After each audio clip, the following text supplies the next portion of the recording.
నమస్తే viewers. HMP virus ఇప్పుడు బాగా కలకలం సృష్టిస్తుంది. బెంగుళూరులో కూడా ఇన్ఫాంట్స్ 3 నెలల పాప, 8 నెలల పాపకు డిటెక్ట్ అయింది. మొన్నటి వరకు మన గవర్నమెంట్ నుంచి ఇన్ఫర్మేషన్ ఉంది. ఏంటి అంటే అంత భయపడాల్సిన అవసరం లేదు, ఇది రెగ్యులర్ ఫ్లూ లాంటిదే అని.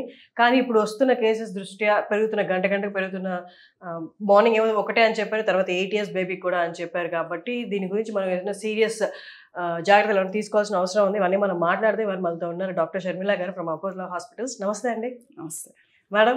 2019, 2020 సిచ్యువేషన్ ఏమైనా రిపీట్ అయ్యే ఛాన్సెస్ ఉన్నాయా? ప్రజలు ఎంత జాగ్రత్తగా ఉండాలి? వన్ సెంటెన్స్ అట్లాంటి ఏం లేవు. అంటే కోవిడ్ లాగా సీరియస్గా లైఫ్ థ్రెటనింగ్ ఇల్నెస్లు ఏమి కాజ్ చెయ్యదు. బట్ ఎప్పుడు అవ్వచ్చు అట్లాంటి పరిస్థితి అని అంటే, మీకు దగ్గు, జలుబు, ఆయాసం, వీజింగ్, చెస్ట్ డిస్కంఫర్ట్ ఈ లక్షణాలు ఉంటే తొందరగా వెళ్ళండి డాక్టర్ దగ్గరికి. దగ్గు జలుబు దగ్గులు మామూలుగా అందరికీ వస్తూనే ఉంటాయి ఈ సీజన్లో. Particularly human metapneumo virus. ఈ వైరస్ ఏంటంటే 2 ఎక్స్ట్రీమ్స్ ఆఫ్ ఏజెస్ని కొంచెం ఇబ్బంది పెడుతుంది. Less than 5 year olds and greater than 65 year olds. 65 అంటే అట్లా ఏమి పర్టికులర్ ఏజ్ అని కాదు.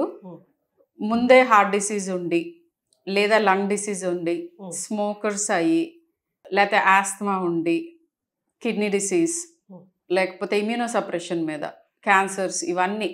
సో ముందే కొంచెం వీక్ బాడీ ఉన్న ఎల్డర్లీ పీపుల్కి ఇట్ ఈస్ ఇంపార్టెంట్. అండ్ పిల్లల్లో I'm a pediatrician, less than 5 year olds అని description.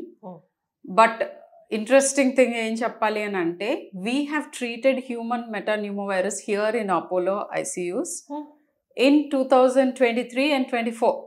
Oh, okay. This is not a new virus. 2001 Netherlands లో కనుక్కున్నారు. Okay. But that's about 20 years ago.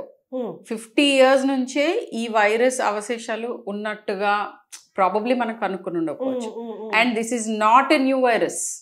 Okay, this is not a new virus. Okay, అంటే ప్రజలందరూ Covid తర్వాత Covid లాంటి variant no అలాంటిది కాదు.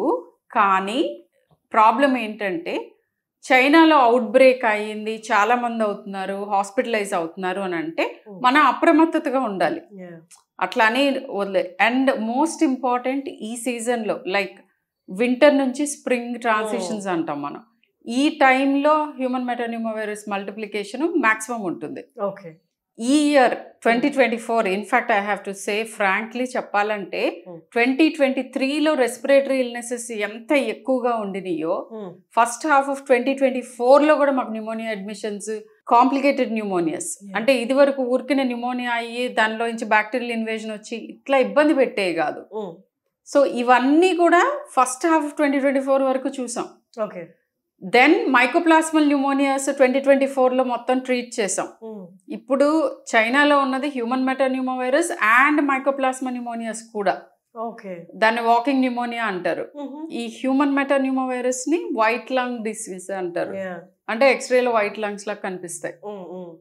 So coming back to the main point, human metapneumovirus పిల్లల్లో పర్టికులర్గా దగ్గు, జలుబు, ఆయాసం, చెస్ట్ డిస్కంఫర్ట్ ఈ సిమ్టమ్స్ ఉంటే, జ్వరం తీవ్రంగా ఉన్నా లేకపోయినా, కొంతమందికి తీవ్రమైన జ్వరం రాదు, మైల్డ్ ఫీవర్ వస్తుంది, కానీ దగ్గుతూ ఉంటారు, బాగా ఎక్కువ దగ్గుతారు. సో సెల్ఫ్ ట్రీట్మెంట్ చేయకుండా, which is the problem these days. నేను పాత ప్రిస్క్రిప్షన్స్ చూశాను, మెడికల్ షాప్లో తీసుకున్నాను, గూగుల్లో చదివాను, ఇలాంటివి చేయకపోతే ఒక 2 days కాఫ్ చేయగానే if you come to the doctor, chest examine చేస్తాం. సో సైన్స్ ఏమైనా ఎక్కువగా అనిపిస్తే కనుక ఎర్లీగా సిమ్టమాటిక్ ట్రీట్మెంట్ పెడతాం. నేను చెప్పింది 2023 and 24లో కపుల్ ఆఫ్ కేసెస్ ట్రీట్ చేసాము. వాళ్ళకి ఏంటంటే దాంట్లో ప్రాబబ్లీ ఒక 10 మందిని ట్రీట్ చేస్తే ఒక్కళ్ళకి కొంచెం ఎక్స్ట్రా మెడిసిన్స్ ఇవ్వాల్సి వచ్చింది. చాలా వరకు అన్ని ఓపీడీలో ట్రీట్ చేసాం. So what you need to notice, ఈ సిమ్టమ్స్ ఉన్నాళ్ళు తొందరగా డాక్టర్ దగ్గరికి వెళ్ళటం number 1. Second thing is like crowded ప్లేసెస్కి మాస్క్ లేకుండా, అసలు చిన్నపిల్లల్ని తీసుకెళ్ళొద్దు అనే చెప్తాను నేను మామూలుగా కూడా. లెస్ దాన్ 5 year oldsని మాల్స్కి, థియేటర్స్కి, like closed spaces where too many people are there. ఇలాంటి చోట్లకి తీసుకెళ్ళకపోతే చాలా తక్కువ ఆస్కారం ఉంటుంది. Mm. ఎవరికైనా సిమ్టమ్స్ ఉంటే మీకు దగ్గు ఉంది, లేదా జలుబు ఉంది, లేకపోతే ఆయాసం ఉంది, ఆస్మాటిక్ అటాక్స్ వస్తున్నాయి, అలాంటి వాళ్ళు మింగిల్ అవ్వద్దు టూ మెనీ పీపుల్తో. సో మీకుండొచ్చు వైరస్, ఈజీగానే ఫైట్ చేయొచ్చు.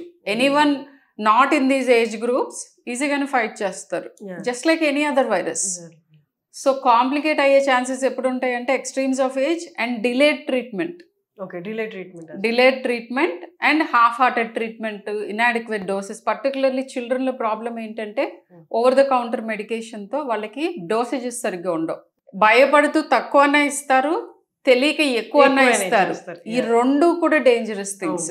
So see your pediatrician online or offline and that solves the problem. మన వ్యాక్సినేషన్ అయితే తీసుకున్నాము, దట్స్ ద కేస్. అంటే మీరు చెప్పిన ఏజ్ గ్రూప్ ఏదైతే ఉందో 5 below ఆర్ 60 above, వీళ్ళకి మధ్యలో వాళ్ళకి అంత ఎఫెక్ట్ అవ్వట్లేదు. Is that because of the vaccination? No, that's because otherwise they have robust immunity. Okay, మనకి ఏంటంటే ఇమ్యూన్ సిస్టమ్ ఫామ్ అవుతున్న age less than 7 years, maturation age అది. అండ్ మళ్ళీ మన ఇమ్యూన్ సిస్టమ్ కొంచెం డౌన్ఫాల్ అయ్యే ఏజ్ ఓవర్ 65.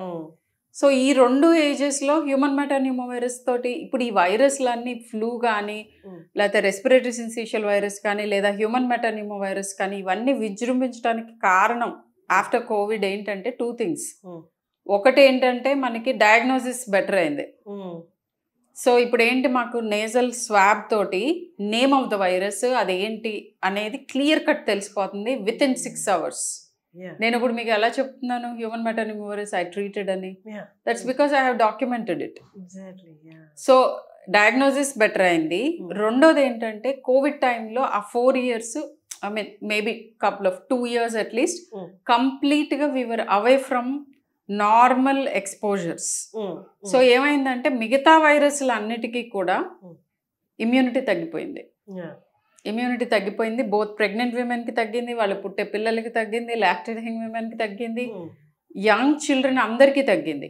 తగ్గటం మూలాన సేమ్ వైరసెస్ విజృంభించి కొంచెం మోర్ విరులెంట్గా అటాక్ చేస్తున్నాయి. అంతకు మించి భయపడేది ఏం లేదు.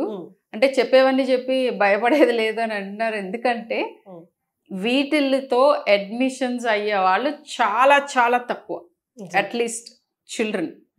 ఓల్డర్ ఏజ్ గ్రూప్ వాళ్ళు మిగతా కండిషన్స్ అన్నీ, అంటే మీ diabetes, heart disease, lung disease, kidney disease, ఇవన్నీ కంట్రోల్లో ఉంటే, టూ మచ్గా మింగ్లింగ్ అవ్వకపోతే పార్టీస్కి వాటికి వీటికి, I think all of us are safe.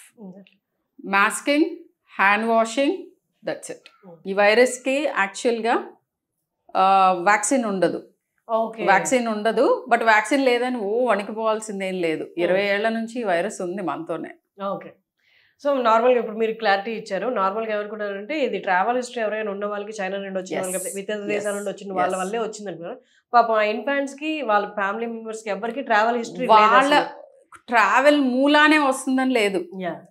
నేను ట్రీట్ చేసిన కపుల్ ఆఫ్ కేసెస్ లో ఇద్దరు they actually came from Dubai అప్పట్లో. That was in 2023. సో మిగతా వాళ్ళు మనకి ఇక్కడ లోకల్ గానే ఉన్న వాళ్ళే.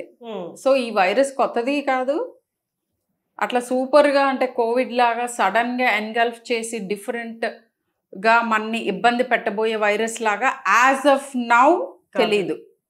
యాజ్ ఆఫ్ నౌ అని ఎందుకు నేను I'm underlining that is human metapneumovirus every year it changes itself, flu virus లాగానే. సో ఈ 2025 స్ట్రెయిన్ డిఫరెంటా, that only with experience will be able to say. Okay, మీరు అన్నట్టు సీజనల్ ట్రాన్సిషన్ ఫ్లూస్ అయితే already ఉన్నాయి, అండ్ అపాన్ దట్ ఇది HMPV. ఈ రెండింటి వల్ల సివియర్ అవుతుందా మేడం సిచ్యువేషన్ ఏమైనా? అట్లా లేదు. హౌ టు డిస్టింగ్విష్ చేయటం ఈజ్ డిఫికల్ట్ బికాజ్ ఈ స్వాబ్ చేసి మనకి ఆ వైరస్ పేరు తెలుసుకుంటే తప్ప. అసలు మేము స్వాబ్ చేసింది కూడా అప్పుడు చాలా షార్ట్ హిస్టరీతో ఫాస్ట్గా too much of chest science ఎందుకు ఉన్నాయి అని చూడటానికే స్వాబ్ చేసాం. ఒకవేళ కోవిడా, లేకపోతే ఆర్ఎస్వీనా, రెస్పిరేటరీ సిన్సిషియల్ వైరసా, లేదా ఫ్లూనా, ఇన్ఫ్లుయెన్జానా అని. ఎందుకంటే వీటిల్లో ఇన్ఫ్లుయెన్జాకి స్పెసిఫిక్ డ్రగ్ ఉంటుంది, అండ్ ఆర్ఎస్వీకి మేము ఎక్స్ప్లెయిన్ చేయగలుగుతాం కోర్స్ ఇలా ఉంటుంది అని. కోవిడ్ అయితే కనుక కొన్ని జాగ్రత్తలు పడాలి. సో ఎందుకని స్వాబ్ చేస్తే అది హ్యూమన్ మెటాన్యూమోవైరస్ అని వచ్చింది. బట్ ఏమి పెద్ద భయంకరంగా డిఫరెంట్గా లేదు. One of the children required steroids. కొంచెం కాఫ్ ఎక్కువ రోజులు ఉంది, మోర్ సివియర్గా ఉంది, కొద్దిగా ఆక్సిజన్ రిక్వైర్మెంట్ ఉంది, స్టెరాయిడ్స్ ఇవ్వగానే ఎవ్రీథింగ్ సెటిల్ డౌన్. కొద్దిగా ఇబ్బంది పెడుతుంది, కానీ it's not a killer unless you delay your treatment. And 2025లో ఇప్పుడు చైనా నుంచి ఇంపోర్ట్ అయిన స్ట్రెయిన్ ఆర్ లేకపోతే ఈ ఇయర్ మన కంట్రీలోనే ఉండి వాట్ ఎవర్ రాబోయే స్ట్రెయిన్ విరులెన్స్ ఏమైనా తేడా ఉందా, this is for time to tell. But generally these are all the measures. Thank you, ma'am. Thank you so much for your information. Thank you.